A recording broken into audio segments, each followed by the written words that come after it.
Today's episode of Hidden Forces is made possible by listeners like you. For more information about this week's episode or for easy access to related programming, visit our website at hiddenforces.io and subscribe to our free email list. If you listen to the show on your Apple Podcast app, remember, you can give us a review. Each review helps more people find the show and join our amazing community. And with that, please enjoy this week's episode.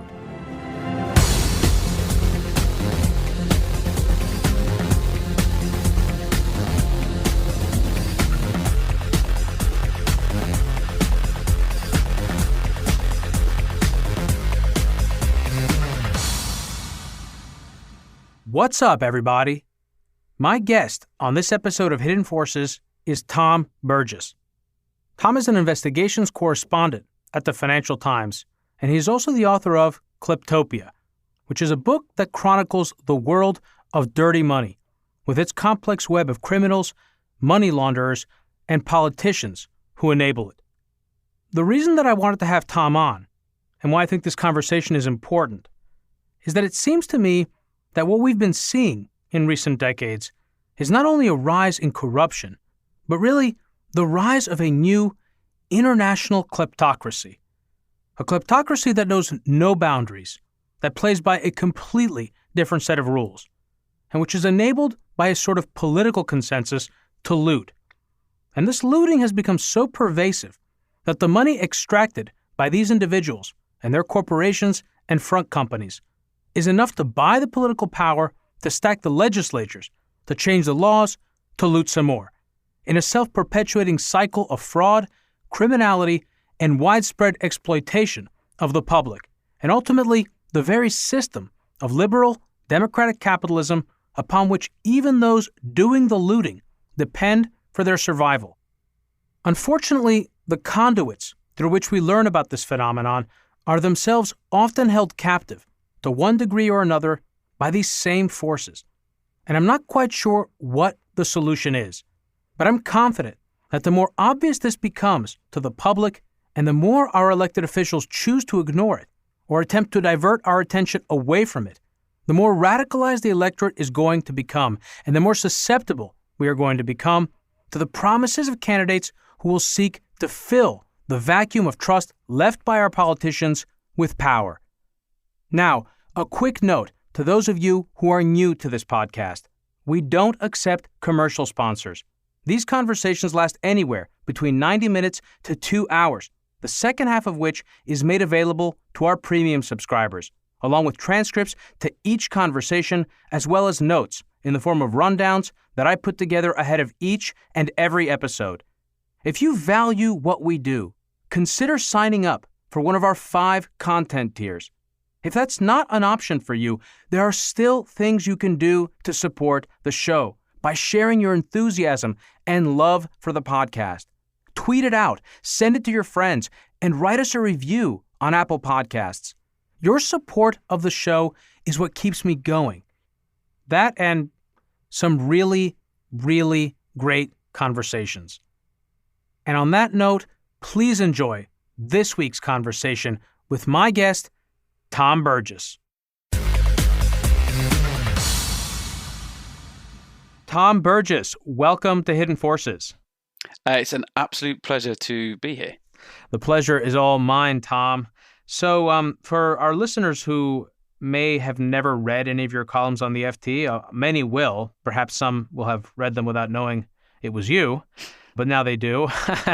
Give us a sense of your background. I'm really fascinated when I get to speak with investigative journalists because it's one of those things where, you know, it almost feels like a dying breed, although there's been a bit of a resurrection in the field in recent years. How did you get into this business? Well, I am a failed poet. I come from Manchester, north of England. I went studied in London, studied literature, and then did a bit of manual labor for a while to make some money to go off to South America with a friend to wander around, jotting my incredibly pretentious poems in a notebook, and then winding up in Santiago de Chile, where the local... A great place to write poetry. Sorry? A great place to write poetry. Yeah, absolutely, Neruda's city. And I decided I wanted to stay, and I got a job on the Santiago Times, which was a fantastic newspaper, the only English language newspaper in Chile. Quite a small readership, but devoted and staffed by an extraordinary collection of people. And in exchange for being allowed to live in their shed, I became the arts editor, which is grander than it sounded. I basically tried to cobble together some cultural coverage and put it in the paper, and still on the side write these work on these poems, a couple of which were published in the most obscure journals imaginable. And anyway, while I was living in Chile, this was 2004, I arrived, and it was a time when Chile was starting to have its reckoning with its dictatorship. Augusto Pinochet had not been extradited from London to Spain. Instead, he'd said he had a medical condition that meant he needed to go back to Chile, and the Blair government in the UK had gone along with that. And what was happening in Chile was that as time was passing since the end of the dictatorship, fear was ebbing away, and people were starting to push to have a reckoning with long decades of military rule and all the atrocities that went with that. And I was on the Santiago Times. I had a bit of Spanish that was ropey but improving, and I was happened to be there when there was a couple of other brilliant journalists. And we started trying to cover this seismic moment when Chile had its reckoning, and we started to look more broadly about how actually the way Chile had been plugged into the global economy was benefiting the rich and those who had supported Pinochet, and screwing over quite a lot of the rest of the population. And it was this extraordinary thing to witness. And in those few months, I pretty much abandoned my fledgling and doomed poetry career, and kind of just by mistake became a news reporter and started writing about what was going on for the Santiago Times, but also for a couple of papers back in the UK. And then I had to leave after about a year and come home for a family reason. And by then I'd thought to myself, well, what is the sharp end of where global economic power really transforms people's lives, and in some cases shatters people's lives? And that happens in Africa. So I spent a little while trying to wangle a foreign posting in Africa, and eventually I got one for the Financial Times. I went to Johannesburg, covered Southern Africa, covered the fall of Thabo Mbeki and the rise of Jacob Zuma, covered the Zimbabwean elections. And then I moved to West Africa in Lagos, an astounding, astonishing city of 20 million people, and the sort of beating heart of a lot of, well, certainly that region and Africa more broadly, but also the epicenter of oil-based corruption in Africa, and this extraordinary confluence of extreme wealth and absolute grinding poverty. Then I wrote a book about that after coming home for a while. I got a bit messed up by covering a lot of violence in central Nigeria. It took me a while to get over that, and then I pieced it together. You mean physical violence? Yeah. I saw quite a lot of grim stuff, but there was one particular massacre in a city called Jos in central Nigeria in January 2010 that I got to this village, me and a couple of others, just not long after the inhabitants had been slaughtered in various ways and burned and so on. And it took me a long time to get over that. And I eventually sort of went under with PTSD and depression and so on. And part of the way I came out of that hole was to write The Looting Machine, which is this book, my first book, went traveling back across large parts of Africa, trying to understand how the global oil and mining industries, which are the only bits of the global economy that really have anything to do with Africa, how they foment corruption, and how that corruption leads to a political system that is ultimately based on violence of the kind I'd struggled to compute. So I wrote that book, and then since that time, I've been on the investigations team of the Financial Times in London, but traveling all over the place, and have kind of expanded those inquiries from Africa globally to these questions of how corruption is reshaping the world. So that's obviously taken me to places like the former Soviet Union, but also Hong Kong, and looking at South America sometimes as well, and also how the big Western money capitals are the kind of the engines of this kleptocracy. So that's how I got here. Maybe we can revisit that a bit, that personal byline in the overtime, because I think there's some interesting stories. I mean, I'm fascinated by that experience, and especially what what keeps you going, what really motivates you to continue to do what is a very difficult job and one that obviously can be pretty dark. But we'll see if we revisit that in the overtime. I read Kleptopia. It is an unusual book in terms of the types of books that I usually read because it is strongly narrative, although in that sense it's similar to books like Joshua Wafa's Between Two Fires, which covers some of these themes through the stories of people striving to succeed in their lives and careers in post-Soviet Russia. And that's another interesting aspect of the book, which is that Russia and post-Soviet Russia is sort of very center in the book. And it often seems to be in anything that I read regarding kleptocracy, disinformation, sort of global mafia. And maybe that's something to ask you about there. But how would you describe, for listeners who haven't read Kleptopia, how would you describe the book and what it's about? It's about the rise of a transnational kleptocracy. So what do I mean by that? Kleptocracy is a place that's run through corruption. It's not run through consent. It's not run through the rulers of that place appealing for the consent of the people one way or another. It's run by people who hold power more or less illegitimately and use it to enrich themselves as opposed to try to advance the common good. Now that tension exists everywhere.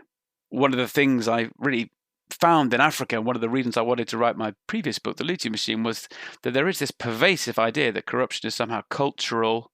It's often a sort of soft racism to it, that corruption is, it's cultural and is linked to certain peoples and certain ways of being. It's complete rubbish. Obviously, if you put anyone in a position where they can enrich themselves and their families and there won't be any sanction for that, people will do that.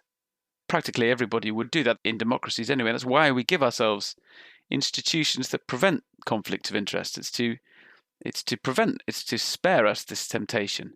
But what you start to see, I think, is while we spend a lot of time thinking that corruption is an aberration, especially in the West, we spend a lot of time thinking that. But if you spend much time in, say, Nigeria or Russia or whatever, you quite quickly realize that that's a mistake, that corruption is the center of how power works. And if you look at your map and you look from, let's say, Budapest to Beijing, and then you look from maybe Ankara down to Pretoria, and then you cast an eye up and down the whole of the Americas, you'll see that most places fundamentally today run on corruption. That's how power is wielded. And kleptopia is a distinct idea because those kleptocracies are uniting. So there've always been kleptocracies, and no doubt there always will be, but they used to be more isolated. So during the Cold War, you'd have client kleptocrats of the superpowers in the Philippines or in Congo, then Zaire as was, or wherever it may be. Pinochet, I think, would probably count as one of those.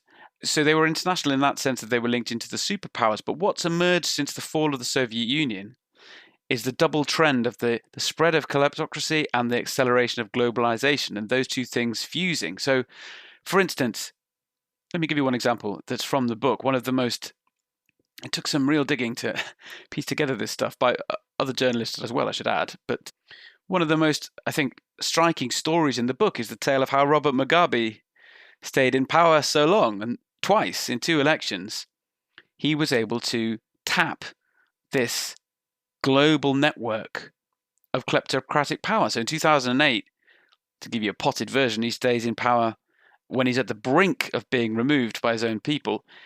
He manages to bring in $100 million with the help of some guys from Wall Street, a London-listed company, and a kind of rally-driving wheeler dealer, a white Zimbabwean who's been involved in the pillage of Congo for a long time, a former England cricketer. And these guys do their deal. They bring in $100 million, and then the people who have brought in that money, they cash out their side of the deal by selling on a platinum mine and ultimately flogging a company to some Central Asian oligarchs with connections to the KGB and to various dictators from the former Soviet Union. So you can see in that flavor, that's one election in one kleptocracy. and the way this network kicks in and will align interests to support one of its own. And then 5 years later, Mugabe taps somewhere else. A Chinese guy with 7 different aliases connected to the Chinese military intelligence establishment who does a deal for diamonds and sustains Mugabe with some secretive money that he can use for another campaign of fear to extend his rule. So Kleptopia is the place where these international networks of kleptocrats unite to cement their own power and to steamroller over democratic institutions that might try to stop them. Yeah, so many questions there to discuss. I mean, you brought up Russia. I would love to understand why we've seen an acceleration in this kind of global kleptocracy since the fall of the Soviet Union. It seems as though like huge pockets that were once unavailable to international capital have now become available for plunder. And so kleptocrats within those systems are able to tap that market for money and then able to use that money to buy power, which allows them to remain in power and then to use the international judicial systems to pursue people from within their countries. I'd love for you to answer that, but I want to kind of also revisit something you suggested about, I think, public perception dealing with kleptocracy and corruption. One is, what is the distinction between the two, between corruption and kleptocracy? And how accurate is the public's conception of that distinction, and also how it operates within their own Western sort of democratic societies? Lots of fascinating questions there. Maybe I can just go to that one about the difference between kleptocracy and corruption. So corruption is me calling up my kid's school teacher and saying, I really need her grades to go up a bit. If I just quietly buy you like a plane ticket on holiday, maybe not at the moment, maybe something more local, but if I give you some inducement, some advantage, if I send a few bottles of wine round to your house or something like that, can you inflate her grade? So corruption is very simply the abuse of a public office, public corruption I'm talking about, the abuse of a public office for private gain. So there's corruption. Kleptocracy is when corruption becomes the system. I mean, it's as simple as that, I'd say. That makes sense. And I think that's actually what we've seen in post-Soviet Russia. I think most people, when they think about illicit funds and laundered money, they think about them as totally legitimate and illegitimate businesses that mostly legitimate people wouldn't want to sort of be caught dead associated with. But one of the things that comes across in reading your book and in some other books that I've read dealing with the subject is that quite the opposite. The further up you go in the pyramid of power, the more difficult it becomes to differentiate between what is or is not legitimate activity. Because even if you don't engage directly in criminal activity, you still might be taking money, your campaign might be taking money from people with dubious political connections, or you might be a mid-level employee at a bank which launders billions of dollars a year in drug money on which your salary depends. In other words, how do we wrap our arms around a system that is so subtly pervasive that it compromises people who wouldn't even consider themselves as being part of that system? I think in a way, there's always a danger with this stuff of overcomplicating it for ourselves. And in fact, I think that is the trap. So all the front companies and the Swiss bank accounts and the anonymously held trusts, even this vocabulary I'm using now, is designed to divert. That's its purpose. And I think you're right. As you get higher up the chain of command in kleptocracies, and that's global, that's transnational, so that can include a lobbyist in Washington just as much as it can include a dictator's daughter in Central Asia. As you get higher up, the more powerful and the more potent the collective suspension of disbelief. So someone like Tony Blair, I write about in the book, is a good example. So one of the most harrowing things I did for the book was I made it to a place in Kazakhstan called Zhanaozen, and they don't like journalists to be there, but I got there. Others have got there too, but I think I've done some very detailed reporting of what happened there in 2011 when There was a strike by oil workers, and the response of the security forces was to open fire and then to torture the survivors in the most horrendous ways, to doctor the public record. So to do two things. One, to absolve the security forces themselves of any responsibility, and to say that the victims had been the perpetrators of violence and the provocateur, whereas in fact the opposite was true. And the second thing that this torture campaign did, and combined with a sort of absolutely farcical kangaroo court trial that followed, administered over by a heavily perspiring judge in a courtroom by the Caspian Sea. The second thing this did was to falsely implicate one of the main political enemies of the dictator, an exiled oligarch, in responsibility for this, for stirring up this violence. And then what happened was that the dictator, Nursultan Nazarbayev, well documented to have vastly enriched himself at his people's expense. He was coming to Cambridge in the UK, the mecca of rationality and reason and truthful inquiry. Not that I went there, but I think that's a fair description of it. And he needed to make a speech shortly after this horrific massacre. Now, he turned to someone who had been working as a consultant in Kazakhstan and who's one of our time's greatest communicators, Tony Blair, elected 3 times as the Labour Prime Minister of the UK, and now a fabulously rich consultant in his own right. And Blair wrote a letter to Nazarbayev that I have in the book, essentially telling him this is how to frame what happened in Zhanaozen for the polite consumption of the Western media. That part was really, it was kind of jaw-dropping, to be honest. Well, this is where we get to this point about the suspension of disbelief. So, does anybody in Russia actually believe that Putin hasn't stolen an enormous fortune?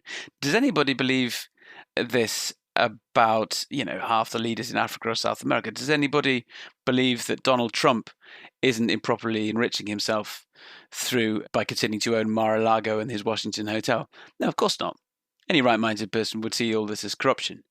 But of course, that's not how political establishments can operate. They need an alternative reality. I don't think it's a coincidence. In fact, I think it's quite the opposite, that this time we're in of alternative facts, as Kellyanne Conway said, this time we're in of the destabilization of truth, it is directly linked for me to the rise of kleptocracy, because what kleptocracy needs to function is a kind of cognitive dissonance where those who benefit from corruption can sustain with a more or less straight face a narrative that their power is legitimate, because without that, the whole thing unravels quite quickly. And you can do that in Kazakhstan by torturing people and turning off the internet.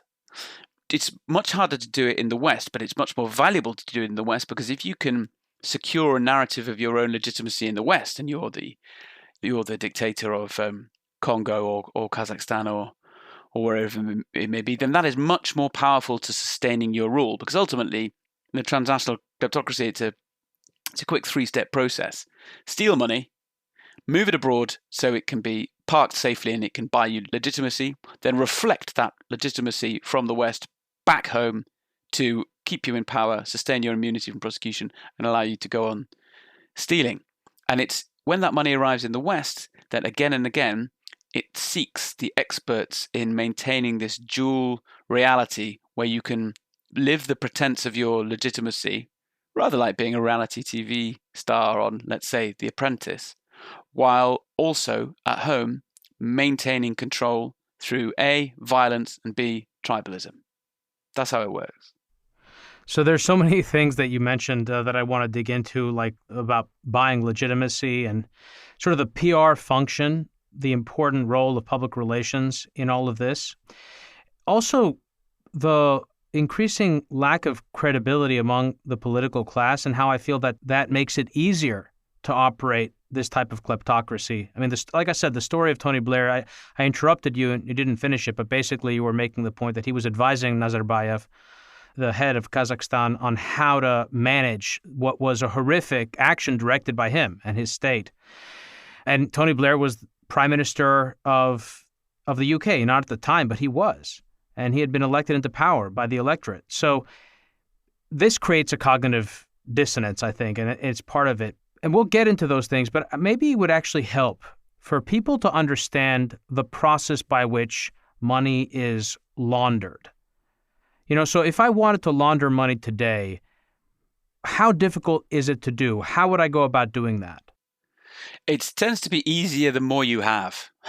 So at the top level, you can use your connections, let's say in the 1990s, to powerful spies, powerful politicians, and so on, to improperly secure, through opaque privatizations, let's say, the rights to a huge mine in the former Soviet Union that by rights belongs to the Commonwealth, belongs to the collective. And then you can have your bankers at the Wall Street banks and the City of London boutiques dress up this company as a corporation. You can list it in London.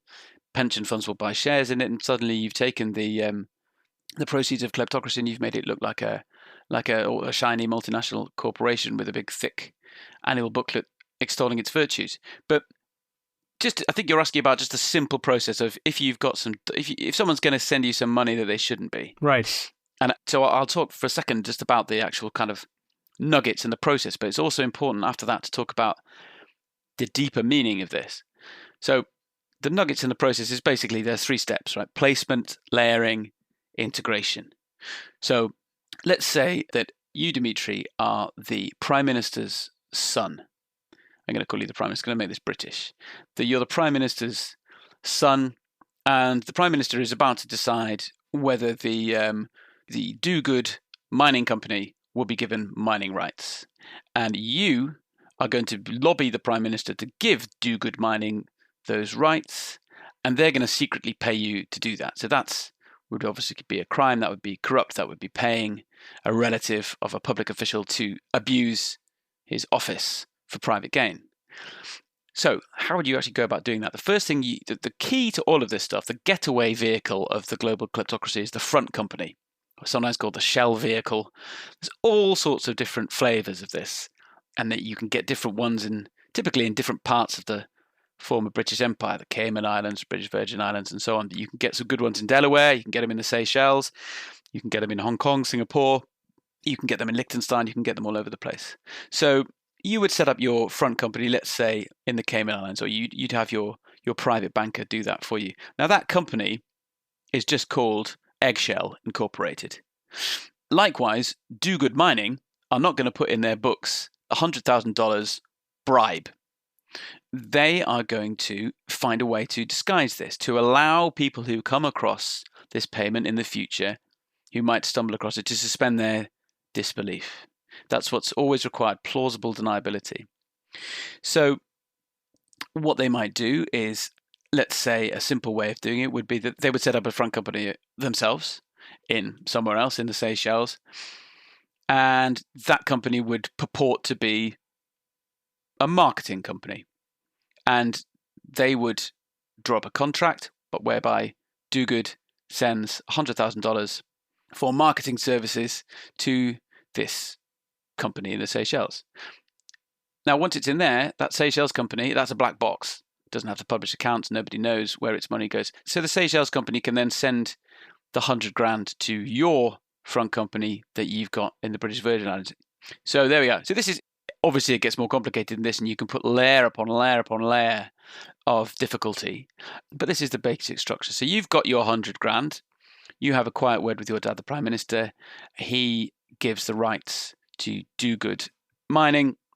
Everyone's happy, except you so far, because you've got your $100,000, but it's sitting in the, let's say, Swiss bank account that's been opened in the name of Eggshell Incorporated, your company in the British Virgin Islands. So that's all well and good, but you've got to be able to use it.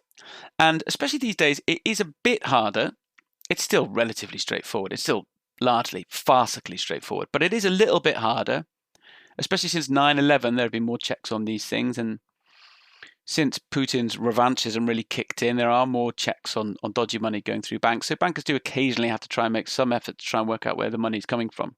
So it's a bit harder for you these days just to, let's say, buy a big house in California, have it put in your name, but be paid for by Eggshell Incorporated. So you might, let's say, put a lawyer in between. You might find your New York real estate lawyer. Well, what he would do is he would have his own offshore company that would buy the house. This is one way of doing it. They would buy the house you want to buy as your reward. And does he act as a referral agent in this case? Not necessarily, no. But it would just be someone to whom there is no public connection. So probably what you'd do is you'd put this lawyer's name would go on the deed. Your company, Eggshell Incorporated, would pay the $100,000 that you're going to use to buy this house. Probably not enough for a house these days, I guess, but a big enough house for a man of your standing, being the Prime Minister's son and taking a cut. But let's say $100,000 will do you. You put it into the lawyer's escrow account that is, I believe, covered by legal professional privilege. But even if it's not, no one has a right to look into that account, and there's nothing to show any connection with you. So there's still no paper trail connecting you to this house. You've given the money to the lawyer in secret. The lawyer's bought the house. You can set up another offshore company which will actually own the house. And somewhere in the vault of some registration agency in, I don't know, Nassau, is a piece of paper that's a power of attorney that says that these 5 dummy directors of your offshore company that owns the house, they actually answer to you. You don't own anything, but you have a power of attorney that says that you control it. That's just one fairly typical setup. And that's even before you get to, let's say, moving money instead into the US instead to buy a house. You get to moving it to, say, a lobbyist who might be helping advance the interest of an adversary or whatever it might be. But that's the basics. But do you mind if I just go on to the second point now? No, please. Well, as I said earlier, and this was really brought home to me doing the reporting on this book, which involved time in the killing fields of Eastern Congo, and as I said, trying to piece together what happens in that massacre in Kazakhstan, and going to interview one of the biggest mafia bosses in Moscow, and looking into the suspicious deaths of witnesses in a corruption case, witnesses who died, I might add, in not in Kazakhstan or in Congo, but in Missouri. The most important thing that dawned on me again and again is how money moves between people. This might sound farcically oversimplistic, but what is money? I come back to this wonderful line in The Selfish Gene, in Richard Dawkins' masterpiece. He says that money is a tool for delayed reciprocal altruism, by which he means it's a token for delayed reciprocal altruism, a token that lets societies of human beings cooperate in very large numbers among strangers. You can do altruistic things for your friends and family because you know them, but why on earth would you ever give a haircut to a stranger if you're a hairdresser? Or why on earth would you ever give a loaf of bread to a stranger? It's because they give you a token that says that they've done something for another stranger, and you exchange these tokens. And that I don't think that's oversimplistic. I think that's the most wonderfully straightforward and clear evolutionary understanding of what money is, and that's how large societies cooperate, and it's that massive cooperation that is the definition of humanity. So these tokens of reciprocal altruism are pretty important. Now, what's vital is that they do represent altruism, so that we can trust that money, that token, has been earned by doing something that someone else in society found worthwhile, and therefore it has value. Now, we can only do that because we know who's holding the token. Yeah, we can publicly see that the guy cashing in the token is the guy who gave the loaf of bread to the woman around the corner, or is the guy who cut that kid's hair. Once money starts to be anonymous, it becomes impossible to verify this societal value.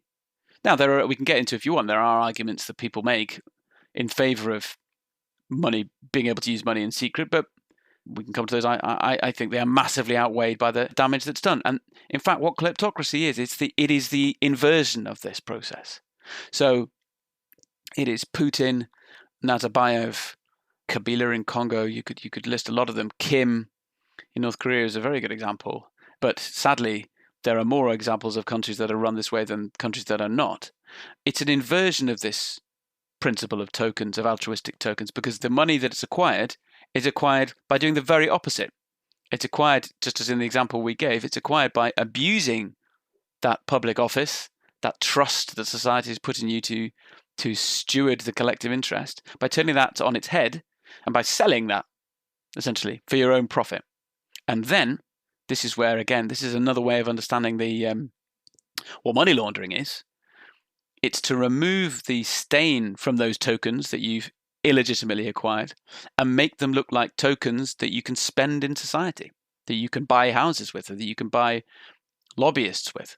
That's the key, I believe, to understanding. And that's why I think we get so easily diverted in the kind of nuts and bolts of front companies and money laundering and so on. But what we're actually talking about is a subversion of one of the most basic things that makes societies work. Yeah. So a few notable observations. One is that our financial system, and this was like borne out in the FinCEN files, for example, which I believe were over the course of about 20 years, roughly 200,000 suspicious financial transactions that occurred. And for the most part, even though they were flagged, nothing really happened. There was no action that was undertaken. And that was the case in point made by your story of Nigel Wilkins in the book. So I'm sort of fascinated to understand why that is. And then another observation, and you kind of hinted at it a few times, which is that in this world, the past is your enemy. It needs to be altered.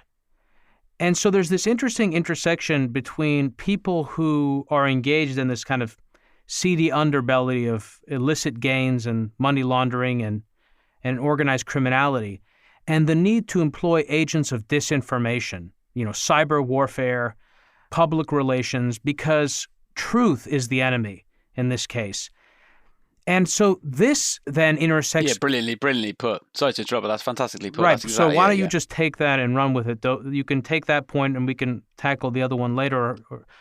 Well, I think Nigel Wilkins kind of embodies this in a way. I mean, Nigel Wilkins, for people who haven't read the book, so the beginnings really of this book, or the book in the form it took, is about 5 years ago, The Looting Machine, my Africa book, had come out, and we did an event at the Frontline Club in London, which is a wonderful place, like a war correspondence club, where you can meet lots of extraordinary people. And we did an event about corruption and took questions, and a chap at the back in quite a colourful shirt, as I remember, balding, glasses, kind of heading towards retirement age, he put his hands up and he said, and gratifyingly it was quite full, but he sort of got our attention, and he said, well, yes, interesting to hear you talk about all this corruption. I used to work for a Swiss bank, and there was certainly a lot of corruption going on there. And I remember catching the eye of one of my editors who was in the audience and thinking, we need to, who the hell is this guy? So anyway, we got talking to him afterwards at the bar of the Frontline, and his name was Nigel Wilkins. And he explained how, yes, he used to work at a Swiss bank, and he was quite cagey to begin with, but he was saying, yes, there were certainly reasons to suspect that the financial secrecy that the banks were supplying to their clients, that his bank, that his colleagues, the Swiss bankers were supplying to their clients, there was certainly reason to believe that that secrecy was possibly being used for a nefarious purpose. So Nigel and I arranged to have lunch, and we had lunch at there's a restaurant next to Shakespeare's Globe on the south bank of the Thames. And Nigel and I would met a few times, and he'd have a different one cocktail from the list, working his way through the list, and we'd talk a bit more, and he'd explain this to me. And he hadn't really been a Swiss banker. He was an economist by trade, but he'd got this job at this Swiss bank's office. It was just round the corner from the Bank of England, right in the heart of the city of London, which is in turn the heart of the global financial system, the aorta of that system. And Nigel got a job as this thing called the compliance officer, which is a relatively new job, which essentially means you've got to try to make the bank at least look like it isn't just wantonly trafficking in tainted money and dirty money. So Nigel Wilkins began to suspect that that's exactly what was going on in this bank, that financial secrecy was being used for nefarious purposes. And he was a mischievous soul with a distrust of authority and a sort of delight in messing around with authority. So he started to, when all his colleagues would go out to the champagne bars in the evening, he would just walk around pick up what they left casually on their desks, photocopy it, and start to take it home. And he built up 1,000 pages of secrets. And eventually, he gave them to me. And I wrote a story in the Financial Times that wasn't really very good. I'd only got a part of his story, and he'd only let me tell part of his story. But I also hadn't really followed the threads far enough. And I also made the mistake of getting entangled in the detail that is meant to entangle you. And gradually, I won't give away what happened to Nigel, although he suffered for his courage. Gradually, I started to find the human beings, and I started to be able to get out to Congo and Kazakhstan and other places and understand the human dynamics and the power dynamics behind what Nigel had stolen, essentially. And I guess that comes back to something we were mentioning earlier about it being a narrative book. I think it's not there's a real reason why I've tried to write this book so it reads like a novel. It's not purely stylistic, although I would like to think it's a much better and more gripping and thrilling and enjoyable read as a result, but also because that is really the heart of this, is to get to what a novelist does, which is to get to the human beings and to the human minds and to the psychology of people acting in the world, and to penetrate through the layers of financial secrecy that are meant to disguise humans wielding power. I would agree with that, and I thought you did a masterful job with it, actually. You mentioned that you got caught up in the details. If you can't talk about what those were, or that's fine, but what did you mean? No, it's just I didn't write a particularly good story. I see. Okay, so it wasn't because those threw you off from what the real story was. Well, kind of, yeah. I mean, it was... So what I worked on initially with Nigel was a story that ran in the Financial Times. It was called Dark Money, the City's, as in the City of London, the City's Dirty Secret. I think that's what it was called. And Nigel was in there pseudonymously as someone called Andrea. And it was a story about the tricks of financial secrecy. So literally describing, okay, you use this law firm in Panama and you put it together with a front company from this place and that place. And in passing, it mentioned some of the names, but it just made that a fundamental mistake that actually I think a lot, sadly, of reporting in this area does, which is that it writes about the surface, which is what they want you to write about. That's why the surface is there, to distract us. Yeah. So it was a decent effort, but for various twists of fate that followed, that I won't, let's not reveal for people who haven't read the book, but I was later able to write much more fully about Nigel, and also to spend the time really, really following the threads that came out of those red boxes of stolen documents that he had, and to penetrate the surface and to find ultimately at the end of it, what you find is the violence that is the kind of the corollary of corruption. If you rule through corruption, if you're ruling to enrich yourself, you have no hold, you have no claim to the consent of the people in whose name you rule. So ultimately, you have to whip up tribal loyalty. And that's what I realized from long years thinking about that massacre in Nigeria. Or you just buy people off. And sometimes you do both. But that's where the contract between rulers and ruled is inverted. And just a last point to come back, you made a brilliant point about how the truth is the enemy. That was essentially what Nigel Wilkins was standing up for in a world of, financial bullshit and, the social media age where you are whatever you say you are. And he really, I think Nigel sort of foresaw the rise of a certain type of politician that was seeing gain a great deal of power in the UK and the US and elsewhere, who becomes detached from reality. Nigel was just, in a stubborn, brilliant way, he's a brilliant man, just insisting that the past happened and that there were certain sets of facts, yeah, sure, open to interpretation, but a certain sets of things happened, certain sets of people moved money between themselves, and that might justifiably be considered a conflict of interest. And there were people behind these front companies, and they had names, and they could be identified, and if there's something, they had done something wrong, they should make a public accounting of that. He just insisted on those things. That's why I'm so fond of Nigel, and that's why I wanted to make him the hero of the book. He's also, he could have been any one of us, He's an ordinary bloke. I think he would have said that quite proudly. But I think, yeah, that's the point of Nigel, really, in the book anyway, apart from his wonderful nature, is that he just, in a bloody-minded way, said, no, we are not going to adapt the past to suit the interests of the powerful in the present. What happened, and it's still there somewhere if you just dig down to get it. One of the again, when you talk, you say so many things that I want to pull. Sorry, man. No, it's wonderful. I Tom, should be briefer. No, please, no. Actually, you're actually fantastic. One of the things that came up for me, again, with this point about legitimacy, is not just about buying legitimacy in the West, but also the legitimizing power that comes with controlling a state. Because, and so we've obviously seen that in the case of Nazarbayev. And this brings me back to another connection that I had when I was listening to you talk about characters. The way that the financial crisis was discussed, the 2008 crisis was discussed in the United States, for the most part, by the media, it didn't focus in on the characters. That's what made The Big Short such a great book. It focused in on these different characters. Oh, yeah. And in so doing, it sort of sanitizes what really is criminality at the highest levels of both government and the private sector. But when we look at some of these actors who have engaged in this type of criminality and who've benefited from it, consciously, whether directly in a way that you can sort of point to and say, that's clearly stealing money, or in an indirect way by enabling systems that allow you to enrich yourself at a corporate level, they've done this by the backing of the United States government and European governments. And the electorate saw that. The people saw that in 2008, and I think that has wreaked tremendous damage on politics in the country. And very early on, you mentioned Donald Trump.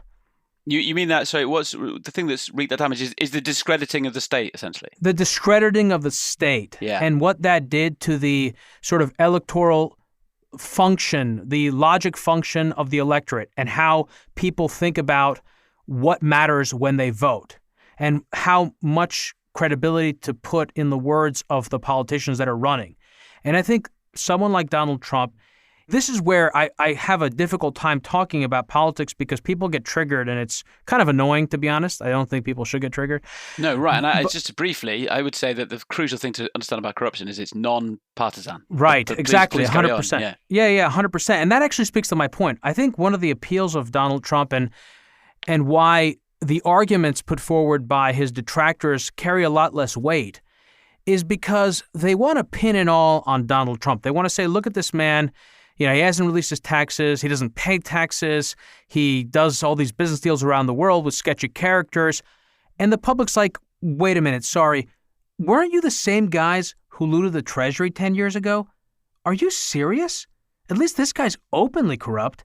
At least this guy doesn't pretend to care about us. I mean, it's this blatant hypocrisy and unwillingness to grapple with the reality of how widespread this type of criminality and corruption is that's actually, I think, really a big part of the problem, because it causes us to get stuck arguing about who's to blame rather than diagnosing and figuring out how to fix the problem. So I'm curious. What do you think about that? Well, a lot of things. I think it's a brilliant point. I think there's two bits to it, maybe. One's about the sort of discrediting of the state that happened during the financial crisis, and maybe the other is to do with how Donald Trump doesn't happen in a vacuum. And he's the product of something bigger, or he's certainly not, if maybe he's exceptional in some ways, but certainly not unique. So I had a really interesting conversation the other day with someone who used to be in MI6 and who had served in some big, serious kleptocracies. And this person is terrified about how the Western democracies are wide open to corruption by kleptocratic powers. And the way this person told the story was that the root of this, now I don't think it's necessarily the time or place to get into a big argument about the kind of the merits of liberal economics, but there is a thread of history that you can follow going back to Thatcher and Reagan. And that, to some extent, I think, demonized the state and start a vogue for privatization and the primacy of the market. And then from that flowed Clinton and Blair and the third way, which was essentially to say for the left to make peace with the market.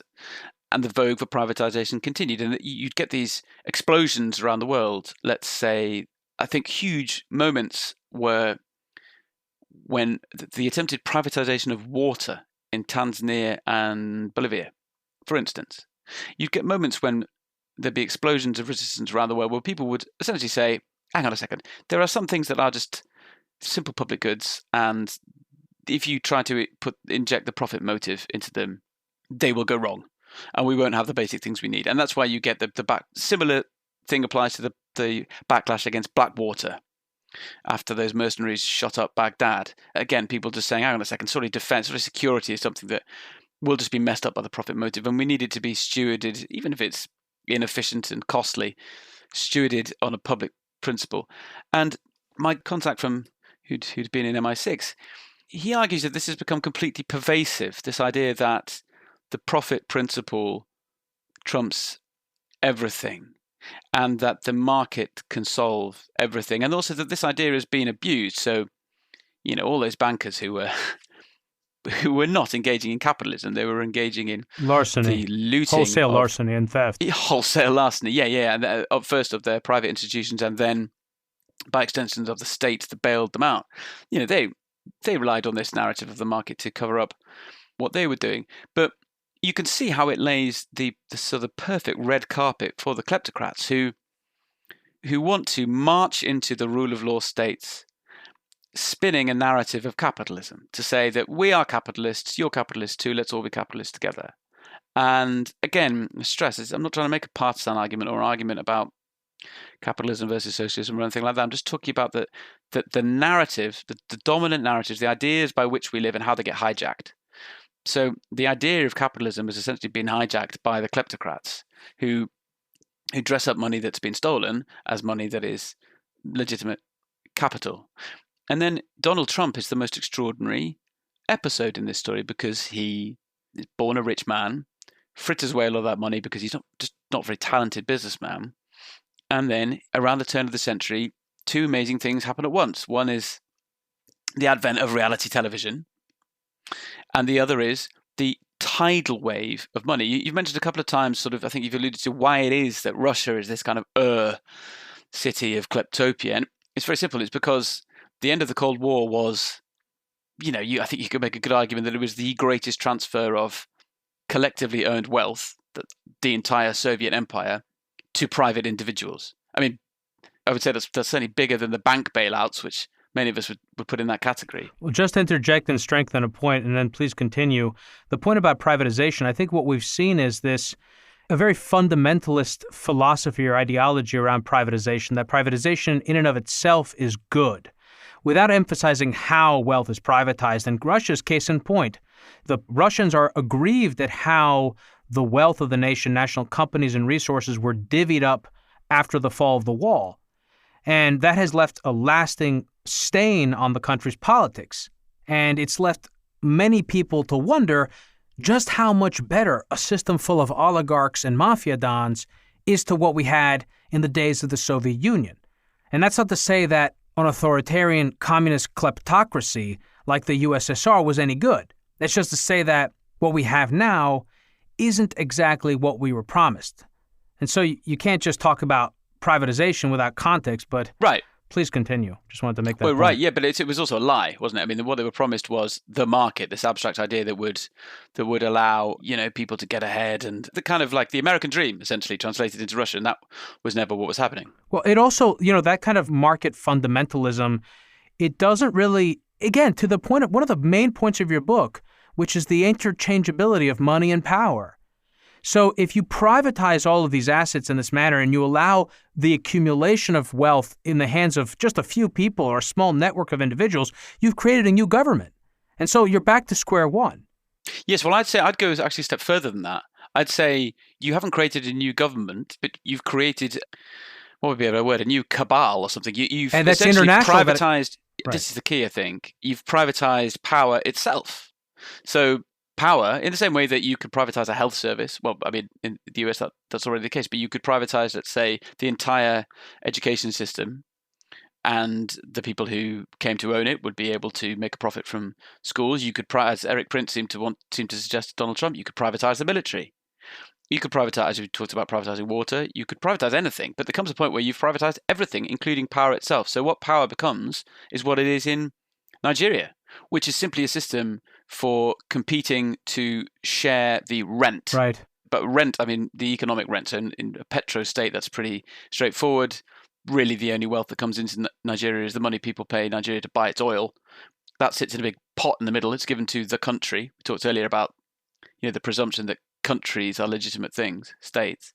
That big pot of oil sits in the middle, and politics is just the competition to get a share of that. And that's when privatization of power itself is complete. And actually, ironically enough, that's when the idea of privatization starts to become quite reasonable again, because you go full circle. As with all of these things, they're all just policy ideas. There's very few absolute right or wrongs. So actually, in Nigeria, there are very good arguments for privatizing things like the power system because it's so utterly corrupted that it's collapsed. Nigeria is the biggest energy exporter in Africa. It's got about 180 million people living there, and it has less power generating capacity than North Korea. And what you need to do, and what there have been attempts to do, is privatize that. So it moves out of the hand of this totally corrupted state. So you can see how these arguments are fluid. But in Russia, as you say, what happened was entirely illegitimate. It wasn't the process of privatization in order to try to secure a common good, in the sense that privatizing the power system in Nigeria would be a genuine good faith attempt to use a different system to replace a failing system and actually give people electricity. What happened in the former Soviet Union was just essentially the massive land grab of enormous wealth by people who held power. Again, just turning power into money, and then you can turn it back into power again by exporting it and paying for legitimacy. But Phil, we've gone slightly off the... No, it's fine. We covered that a bit in our episode with Bill Browder, right? Like episode 30-something. And in preparing for that episode, I learned a lot about how the plunder actually operated and how simple it was, really, and how important Western institutions and Western actors were in that process. And, one of the things that's really interesting about this, because what you have in this type of a system is a global mafia. Mm-hmm. And when you acquire wealth in such a system, it isn't as secure as it is in Western states, which is exactly why they want to move that money into Western countries. But as this system grows, as this cancer spreads, Western institutions themselves become more kleptocratic. And so no one is safe. And this is the thing that you increasingly see, So I actually want to continue this aspect of the conversation, Tom, into the overtime, because again, this point about power and legitimacy and also, we talked about it a bit with Donald Trump. You sort of hinted at it with respect to reality television and branding. And again, the PR and the privatization of intelligence services and military companies like Blackwater. I think the first time I learned about Blackwater was when I read Scahill's book back in 2006 or 2007, whenever he published it. And I remember back then just being stunned at the fact that we were contracting out military services of this sort that resulted in killings, in murders in foreign countries. And I realized then just how wide the scope of private power was, but I think it's even greater today than it was then. You're absolutely right. So can I just... Yes, please, yeah, and then we'll move it into the overtime. Well, I think it's also the sort of second half of what we were talking about before, and the complement to this, the other side of this to remember that's so important is, yes, private interests, the private wealth, to simplify it hugely, has grown vastly in relation to collectively held wealth in the West. But so, you look at the City of London lawyers or the Manhattan lawyers that your kleptocrats and his or her allies will fund, and they're fantastically well trained, phenomenally well paid, and well equipped, and that's one side of it. But the discrediting of the state, again, there's been another really nefarious consequence of this, which is like no one's, I think not even the greatest zealot among the kind of market fundamentalists would suggest privatizing the legal system, because that is ultimately the most fundamental common good, public good. But there's an extent to which that is happening. Now, let me give you an example. In the UK, sort of highest stakes ongoing corruption investigation is into a company called ENRC. And the investigation is into whether this company, which is controlled by 3 Central Asian ex-Soviet oligarchs, whether this company, after it listed in London, it was a collection of Kazakh mines, and then it floated in London, became one of the richest, most valuable companies in the UK. The investigation is into whether this company's officers and representatives paid bribes to buy the mines that the company acquired in Africa in some of the places that have suffered most terribly from their natural wealth, especially Congo. Now, the oligarchs and ENRC have fought a long time saying they've done absolutely nothing wrong, and lots of people are trying to stitch them up. But let's just look at how the two teams stack up. So on the one side, you have the oligarchs themselves, who are worth collectively about $7 billion. So that's more money than most countries. They have removed their company from the London Stock Exchange, and they've shifted it to Luxembourg. And they've hired many, many law firms in London and elsewhere. Hogan Lovells is the main one at the moment. Now, one of the things they're doing is suing the Serious Fraud Office, which is the UK agency that prosecutes kind of serious white-collar crime and corruption and bribery and fraud and so on. They're suing them for 1.5 times their annual budget. So I think it's about $90 million. Now, the Serious Fraud Office budget, I think it's about $50 million a year. So that's up against the oligarchs' $7 billion personal wealth. And you talk to people who work at the Serious Fraud Office. Now, it may be that the Serious Fraud Office, that this will all shake down, the Serious Fraud Office has acted improperly and that these allegations have been manufactured. But if you just look at the team sheet, the Serious Fraud Office is able to pay a fraction of the wages that the big city firms pay. They have to go begging to the Home Secretary, the Interior Ministry, for supplementary bits of budget to do big cases. They're consistently vilified when they screw something up, but no one will give them enough money to do anything properly. And they're dealing with the most difficult cases, and the cases that go to the heart of trying to protect the UK's democracy and rule of law, from the most serious economic crimes, from corruption, essentially from kleptocracy. Now, their job gets even harder because in this case, ENRC's case, at least 3 potential witnesses have turned up dead in suspicious circumstances, 2 in the US and 1 in South Africa. This has been a story I've worked on a great deal and included some of the details of in the book. But I'm just trying to give you a flavour there of, one of the reasons that the Serious Fraud Office budget is so crap is that, like everything else, they suffered from austerity after the financial crisis. So enormous profits were made for a long time by those who benefit from the financial sector. And when it all went bust, the public sector bailed them out. Therefore, we had to cut funding for precisely the agencies that are supposed to police white-collar crime. And so we go round again. And we're vulnerable in a different way. But I think that kind of discrediting of the state is having real effects in leaving us vulnerable to these kind of weaponized money from the big and increasingly assertive kleptocracies, in which I should add, just as a coda, would include China. Right. Oh, for sure. Well, I mean, we've seen a lot of that kind of selective starving of and detoothing of regulatory institutions. It's quite convenient. I'm going to move the rest of this conversation, Tom, into the overtime. For anyone who is new to the program, Hidden Forces is listener supported. We don't accept advertisers or commercial sponsors. The entire show is funded from top to bottom by listeners like you. If you want to access the second part of my conversation with Tom, as well as the transcripts and rundowns to this episode and every other episode we've ever done on the podcast, head over to patreon.com/Hidden Forces. There's also a link in the summary page to this episode with instructions on how to connect the overtime feed to your phone so you can listen to these extra discussions just like you listen to the regular podcast. Tom, stick around. I'm very excited to continue this conversation with you into the overtime. Yeah, sure, man. Today's episode of Hidden Forces was recorded in New York City. For more information about this week's episode, or if you want easy access to related programming, visit our website at hiddenforces.io and subscribe to our free email list. If you want access to overtime segments, episode transcripts, and show rundowns full of links and detailed information related to each and every episode, check out our premium subscription, available through the Hidden Forces website or through our Patreon page at patreon.com/Hidden Forces. Today's episode was produced by me and edited by Stylianos Nicolaou. For more episodes, you can check out our website at hiddenforces.io.